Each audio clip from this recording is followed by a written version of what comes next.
Hey guys, this is Dr. Hub. In case you haven't subscribed, please do subscribe for updates.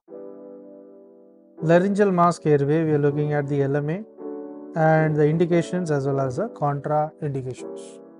So let's begin with the indications. So indication is that there's a difficult airway management. So there is difficult airway management. So there's difficult airway management, and this is during the cardiopulmonary resuscitation. So this is during the cardiopulmonary resuscitation. Next is in emergency where the intubation and the mask ventilation is not possible. In terms of emergency, and this is where the intubation as well as a mask ventilation is not at all possible. Then comes in terms of minor surgeries. Next is in terms of minor surgeries where the anesthetist wants to avoid intubation.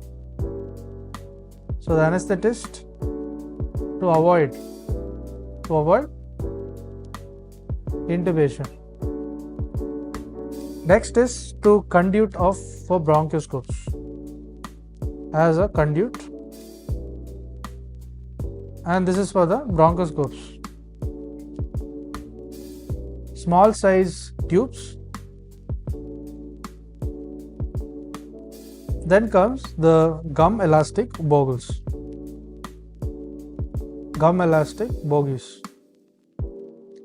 Then we look at the mouth opening.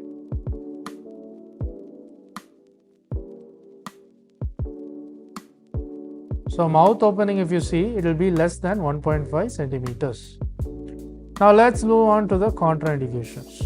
So contraindication, there is a oropharyngeal abscess. So there is oropharyngeal abscess, or you can call it the mass. And the conditions with the high risk of aspiration.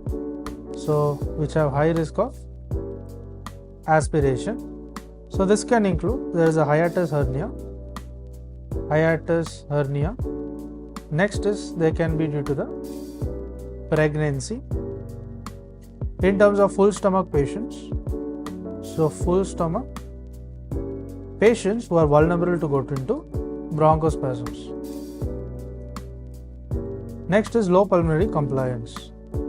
So there is low pulmonary compliance, and example being the obesity. Then comes the peak inspiratory pressure. There is peak